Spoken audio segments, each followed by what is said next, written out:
Profesor Dr. Imam Subrayitno. Semoga Allah berkahi. Bismillahirrahmanirrahim.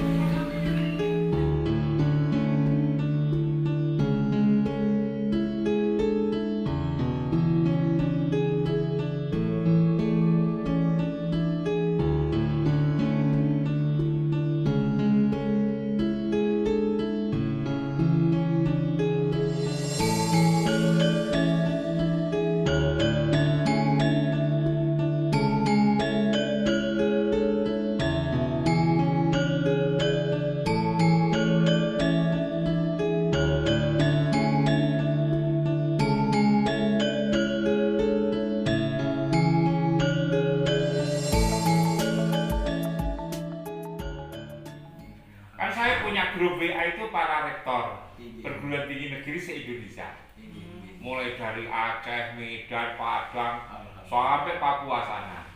Direktur-direktur jenderal pendidikan, itu pengusaha-pengusaha ada sekitar 300-an.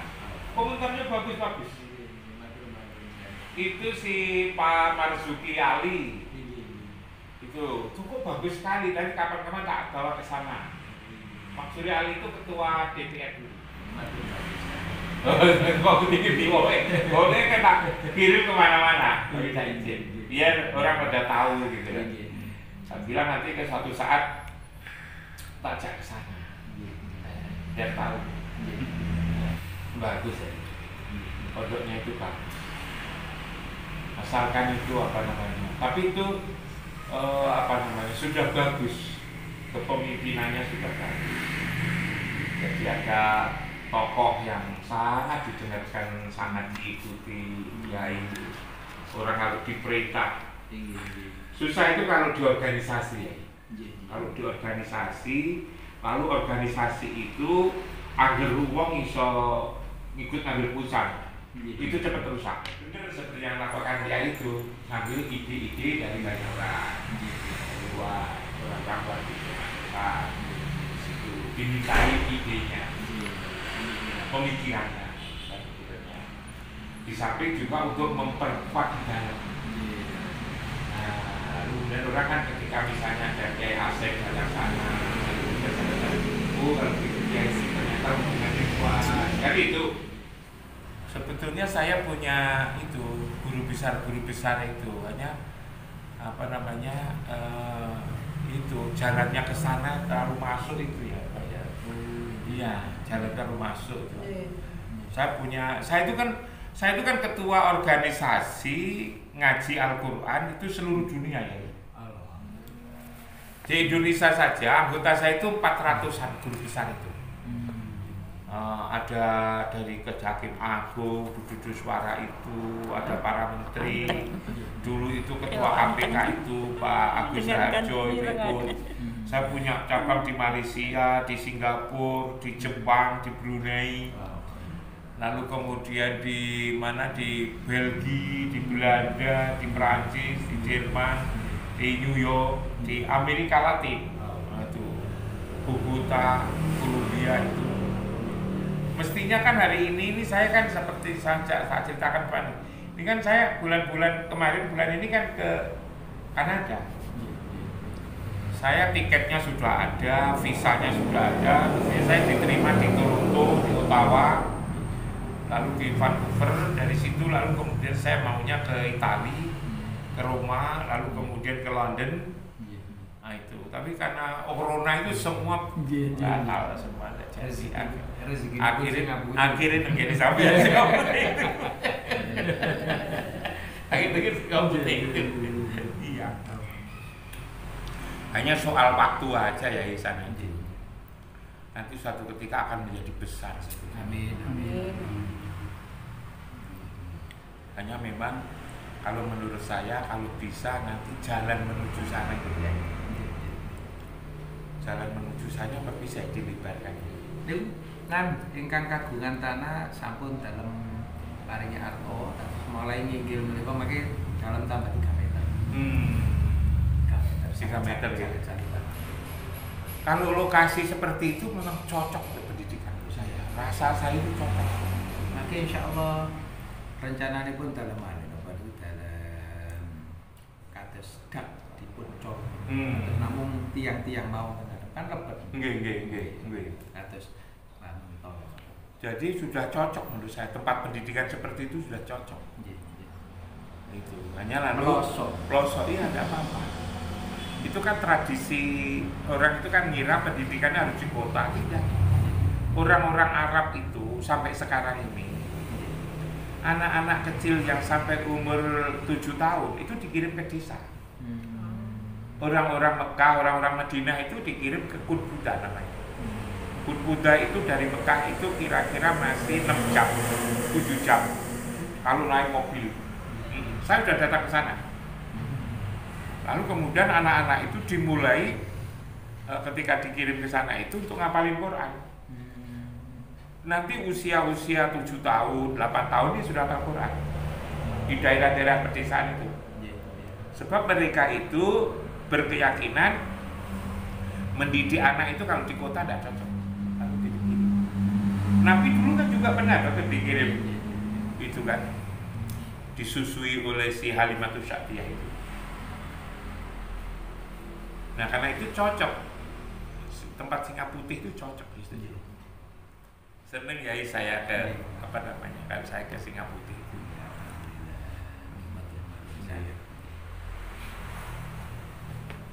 Sekarang itu yang ada apa? SMP, MTS, SMA ya. Mungkin bisa ke kampus itu pindah. Iya bisa nanti suatu saat itu. Apalagi putra-putranya, mantu-mantunya itu. Nanti jika kudanya punya berapa ya ini? Ini 9 banyak ya. Ingkang ageng setunggal. Kuda pacuan pun kuda santet. Sing gede iki kok nggih. Hitam itu. Nggih. Dulu saya juga punya ya di rumah. Di rumah saya kuda itu. Biasanya dulu dari Bima tuh. Kuda sandal. Ini juga dari mana nih? Menawi kuda balap niku kuda ingkang nggih. Lumin tumbas saking batu. Oh, iki batu iki. Menawi kuda ingkang saged-saged badhe dalem rem kan kewan-kewan. Memang ini loh, kiai-kiai itu ada yang unik-unik kayak gitu ya. Jadi aneh-aneh ya itu memang itu kan. Ada yang seperti ini.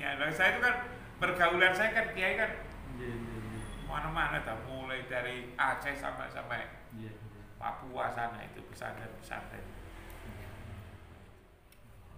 Ya karena ini saya punya konsep tentang pendidikan itu.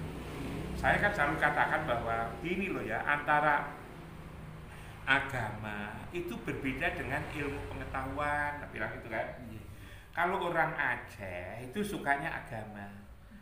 Agama itu sebetulnya tidak perlu dipikir.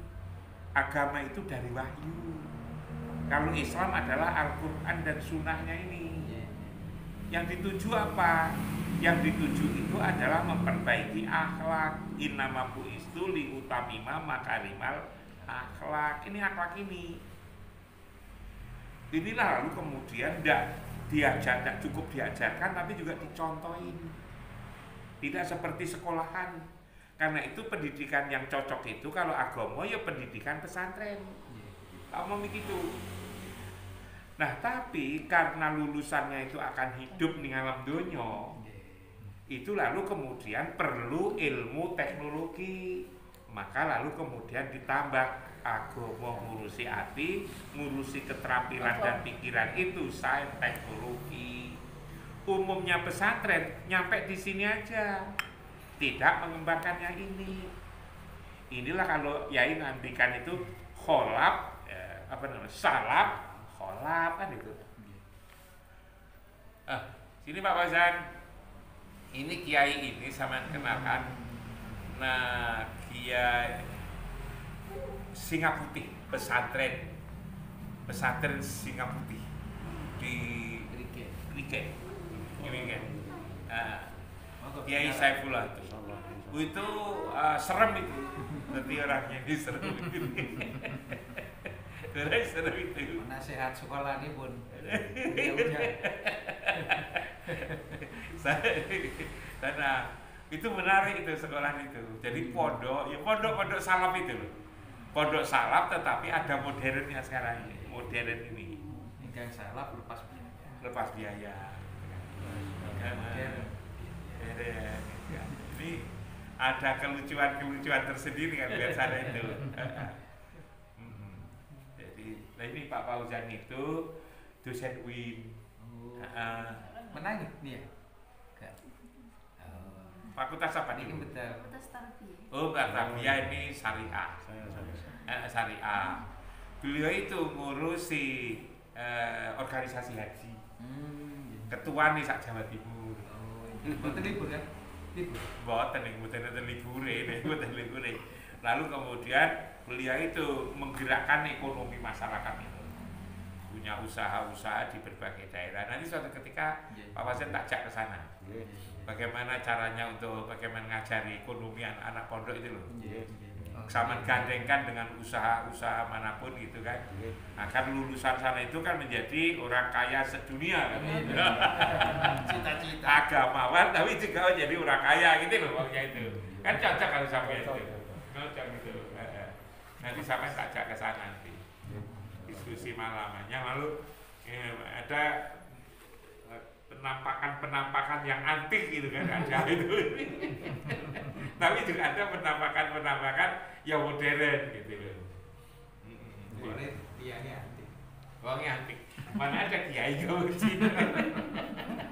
Pak Jokowi ini ningali kula mendelok. Hotel ketemu kali Pak Jokowi. Niku wonten unek-unek kalian estri. Nggih. Sering ningali sekolah-sekolah maju kados Taskia, Insan Cendekia. Semuanya memakai kurikulum Cambridge. Termasuk Pucang. Yang Muhammadiyah itu. MBN Pucang. Oh, MBN Pucang. Iya, semuanya pakai Cambridge. Tanya ke teman nggak ada yang paham. Bahkan ke rekan-rekan itu nggak paham.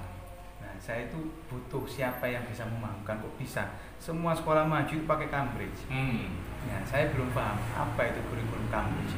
Ya kurikulum yang dari sana, tapi sebetulnya kalau saya bukan kurikulumnya. Kurikulum sampean aja sudah maju. Kalau pesantren itu jangan niru. Pesantren itu harus ditiru. Gitu aja. Pesantren itu dudu panggonane wong tukang niru. Pesantren itu harusnya menjadi orang yang ditiru. Itu pokok kalau saya kira. Karena itu jangan gumun. Ada kurikulum Cambridge, kurikulum ini. Sekolah itu sebetulnya bukan karena kurikulum maju, karena orangnya. Yai ini sebetulnya kan menjadi maju berkembang, ini kan maju sebetulnya dalam suasana lagi maju. Kan tidak mikir kurikulum sebetulnya. Kurikulum itu ya kiainya ini kurikulum. Kurikulumnya pesantren itu ya kiainya itu kurikulum. Kalau kiainya itu lalu kemudian suka dengan jaringannya luas, gitu kan? Orang-orang perguruan tinggi lalu tak gandengkan dengan kampus-kampus, itu namanya sudah kurikulum. Orangnya, coba dulu itu di kampus saya, di waktu saya kecil itu ya. Kalau uang itu miskin, ke pesantren di sekitar kampung saya sana, karena miskin. Tapi kalau dia itu punya uang, tapi tidak mencukupi, pesantrennya kalau tidak ke Blitar, ke Banyuwangi, ke Jember, kenapa? Agar nanti kalau siang, pagi sampai siang bisa buluh sawah, kerja di sawah, sore sampai malam ngaji. Nah, tapi kalau uang sugih bisa biayai sekolah, kan itu lalu bertanya ingin alim di bidang apa, kan itu. Kalau ingin alim di bidang bahasa Arab, itu perginya ke Lirboyo.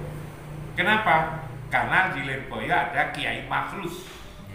Kiai Makhrus itu ahli bahasa Arab, Kowain, karena pergi ke Lirboyo.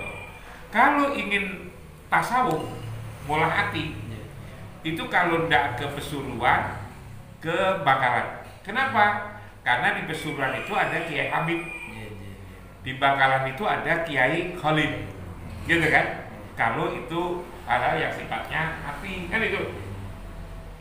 Kalau ingin fikih, perginya itu bukan ke Lirboyo, bukan ke Pesuruan, bukan ke Bangkalan, kemana? Ke Asam Bagus di Situbondo. Itu kenapa? Karena di situ ada Kiai As'ad Samsul Arifin. Ahli apa itu? Fikih. Kalau ingin tafsir, itu tidak ke Situbondo, tapi pergi ke Langitan. Karena apa? Karena di Langitan ada Kiai Abdullah Fakih, yang lalu kemudian dianggap alim di bidang Al-Quran. Maka datang sana. Nah, kalau begitu kurikulumnya atau orangnya? Orangnya itu kan Kiai Makhrus orangnya, Kiai Hamid ya orangnya. Kemudian kalau ke mana itu Situbondo orangnya, ke Langitan orang kiainya. Karena itu kalau pendidikan itu sebetulnya mutu itu tergantung pada dua hal, dua pihak aja, guru sama murid. Kalau gurunya hebat, muridnya hebat, otomatis hebat, kan begitu. Karena itu kalau ingin memajukan di tempat sampean, memang yang harus dipelihara itu adalah gurunya. Karena itu adalah salaf dan kholaf. Maka kalau salaf kan yai sudah sendiri sudah, itu kan dengan apa namanya pendidikannya yang diajak bikin, diajak sholawat kan sudah. Lalu kemudian di sana itu yang belum adalah ilmu dan teknologinya itu. Caranya gimana? Nah, caranya sekarang sudah punya modal kan, putranya, mantunya, ini yang dikembangkan ini. Nah, untuk mengembangkan berbagai ilmu tidak akan mungkin. Maka lalu bisa kerjasama. Maka lalu kemudian kerjasama ini nanti dengan Brawijaya, kerjasama ini dengan Erlangga, kerjasama ini dengan ITS. Saya perkenalkan dengan berbagai kampus besar ini. Ini nanti adalah modal untuk kerjasama ini ke depan. Yang terkait dengan ilmu dan teknologinya, bukan terkait agama. Kalau agama sudah ada, gitu kan? Ya sudah ada ini kan, gitu kan? Teknologinya kita lalu membuat jaringan yang luas ini. Karena itu tidak perlu kalau menurut saya terlalu berpikir kurikulum itu barang mati. Pendidikan itu tidak seperti apa ya? Pendidikan itu ilmu itu rasa. Ya kan? Kurikulumnya bagus, buku-buku, tapi saya ngajarkan siapa? Kalau mengajarkan itu agar itu nyampe, jangan hanya mengandalkan pikiran, tapi mengandalkan rasa. Rasa itu tidak bisa diajarkan. Apa bisa rasa itu diajarkan? Tidak bisa. Apa bisa rasa itu dijelaskan? Tidak bisa. Rasa itu diketahui kalau orang merasakan. Coba sak pinter-pintere wong nerani rasane sate apa iso? Ra iso. Sak pinter-pintere jelasne rasane durian apa iso? Ra iso. Misalnya saya disuruh pergi ke Amerika, disuruh jelaskan rasane durian, ya ra iso. Paling enak untuk jelaskan rasa aku nggo durian. Takon mangan rasanya ya kok ini rasa tahu. Murid sekolah juga begitu sebetulnya itu, hanya lalu kemudian nah kalau sudah rasa kok dikurikulumkan tidak bisa, ya disuruh untuk merasakan. Gawane durian, gawane sate kok makan sate, tidak tahu orang sana kan itu. Ini juga begitu kurikulum itu lalu ditulis disuruh jelaskan, ya isolah dijelaskan tapi arahnya sampai di hati. Wong ilmu itu fisudur kok. Ya kan? Ilmu itu kan di dada. Cara menyampaikan rasa dengan ilmu. Jadi kalau itu masuk wilayah rasa, kon nyoba. Makanya itulah harus ada bengkel, harus ada ini. Kalau ayah coba nerangin tentang bagaimana dekat pada Allah. Ya tidak cukup nerangkan ini, tapi dijari. Ila kata Nabi Mustafa Muhammadin sallallahu alaihi wasallam wa ala alihi wa sahbihi wa alil baitil kiram al-Fatihah. Itu kan nerang nih kan. Kalau diterang itu ada iso, tapi kan dijak. la ilaha illallah, la ilaha, rasakan sendiri dia. Praktek Prof. Praktek. Akhirnya merasakan praktek mangan sate. Gini kan itu. Makanya yang bener di pondok. Tazkiyah itu kan juga pembina kan saya. Iya. Itu pakai kurikulum Cambridge ya? Iya, ngomong aja Cambridge, tapi orangnya ya orang-orang itu aja ngajarin itu. Sampai juga bisa ngopi-ngopi Cambridge itu kan juga bisa aja. Tapi nanti kan tergantung pada orangnya, Kemampuan. lalu kemudian apakah maju tenanan? Ya kalau maju kan sebetulnya kan pelatihan. Maju misalnya bahasa Arab. Ya kalau bahasa Arab itu kayak kurikulum apa saja, yang penting di pondok itu begitu masuk ngomong opo saja harus pakai bahasa Arab, pelan-pelan bertahap. Itu nanti lama-lama juga bisa itu sebetulnya. Kan Nabi itu kan ngatakan, ajari soal pendidikan, ajari anak-anakmu tentang 3 hal. Kan itu kan? Apa itu? Ajari anak-anakmu itu berenang, ajari anak-anakmu itu berkuda, ajari anak-anakmu itu memanah.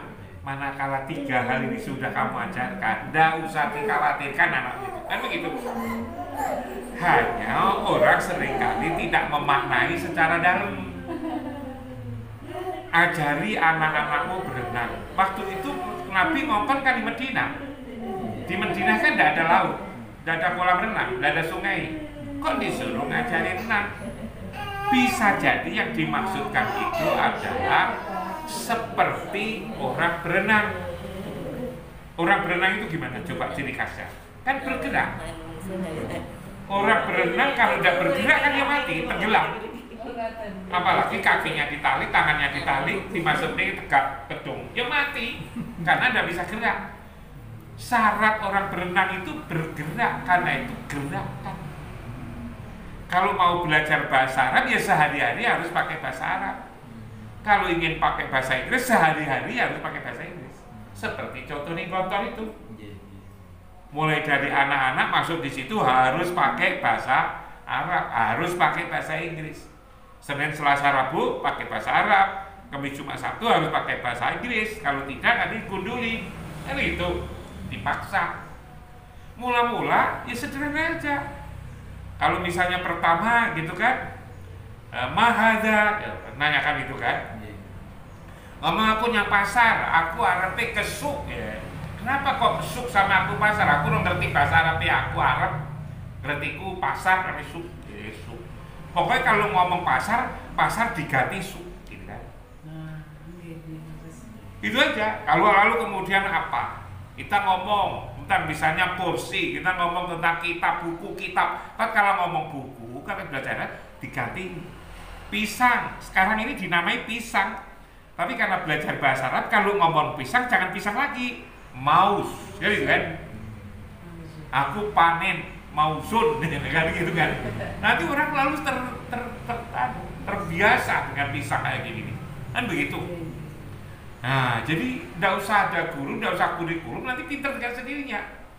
Nah, setelah pinter ngomong kurikulumnya dari mana? Cambridge, dia Mayona. Ada PKWD, ada Kiai. Kan begitu? Itu saja sebetulnya. Ajari itu. Berenang, bergerak, digerakkan terus anak-anak digerakkan. Yang biasanya iso bahasa Inggris digerakkan, bahasa Arabnya nyanyinya digerakkan, ininya digerakkan terus, jangan tidak bergerak setiap hari. Ajari anak-anakmu berkuda. Kenapa kok berkuda? Kuda itu sebetulnya punya ciri khas. Kuda itu mau diajak kemana-mana, kalau yang ngajak itu di depan, utawa dinaikin. Tapi kuda itu kalau disuruh depan gak gelem. Coba kalau sampean sesuk ada percaya, sampean suruh masuk kolam kuda itu tidak gelem. Tapi kalau sampean masuk dulu, kudanya ditarik, mau walaupun dingin. Tapi kalau kuda sampean suruh masuk, sampean pukuli pantatnya, sampean di belakang, ya tidak masuk, malah sampean disepak belakang kalau belakang. Kuda itu kita kasih contoh, gitu kan? Manajemen dan leadership sebetulnya. Ajarilah manajerial dan leadership. Kenapa kok disuruh untuk memanah? Memanah itu agar sukses itu harus fokus. Pendidikan sana itu fokus nanti. Fokus agama diajari oleh yai, lalu kemudian nanti bidang apa kan fokus ya. Fokus konsentrasi, sekolah ya sekolah. Kan begitu. Orang Indonesia itu enggak pernah mau fokus. Sukanya kadang-kadang. Bapakmu nyambut kok, kadang-kadang kita kadang-kadang tekaran, kadang-kadang maklaran. Akhirnya enggak. Gitu kan, coba kalau Yai ini kan selama ini coba direnungkan. Kenapa sukses? Karena Kiai itu sudah perhatiannya sehari-hari dari bangun tidur sampai tidur kembali jam 2 malam yang ngurusi pondok itu. Ya Yai, kan dia pernah sampai lepas dari urusan pondok itu kan? Kalau Yai dan Nyai tidak ngurusi pondok itu, bukan kabeh karuan. Karena fokus. Jadi yang pertama kali karena selalu digerakkan, terus gerakan itu. Ya kan Yai? Kalau digerak piro kayak gitu kan, ribuan kali itu kan, ulang-ulang. Ya otomatis. Lalu kemudian cara berkuda dicontohi anak-anak itu. Kan tidak mau anak-anak itu kayak kuda. Santri-santri kayak kuda. Tidak dicintai, dicontoh, ya ragil lo minta kue karena itulah di hadis Nabi ibda binafsi kan begitu ya. Fokus. Itu udah selesai mas. Tidak usah lalu kemudian bingung dengan kurikulum wong-wong ini. Sampai ditakoni wae. Kurikulum Singapura ya. Iya kurikulum Singapura. Kalau kurikulum di sini ini sesungguhnya dikarang oleh Kiai, sudah disetujui oleh Prof Imam, itu kan? Apa itu katanya? Kurikulum Singapura. Lalu gimana hasilnya? Itu lihat sendiri, berkuda, kan gitu kan? Anak perempuan berkuda dikirimkan saya, tak kirim kemana-mana itu kan?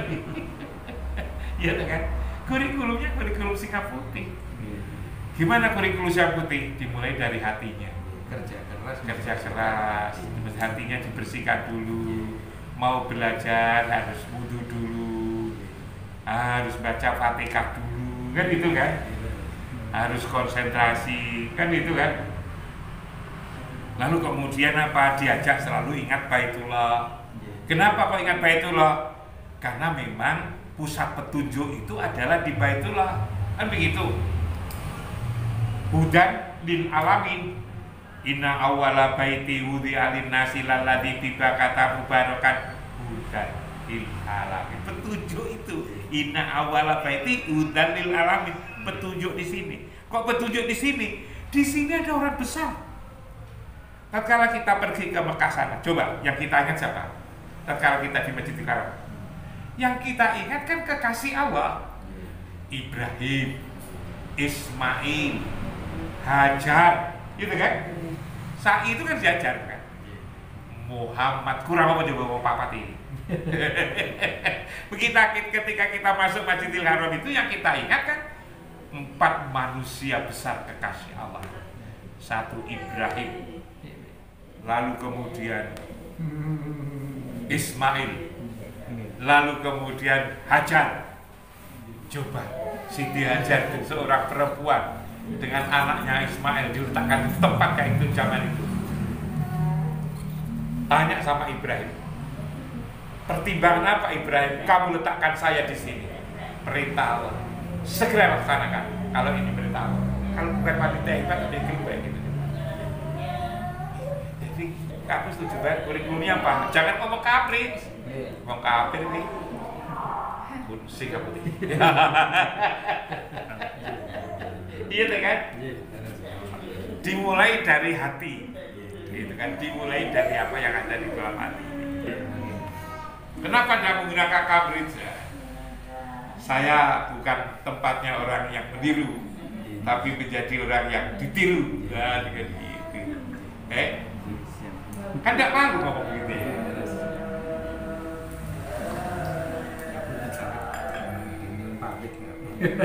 Pamit sesuatu ya.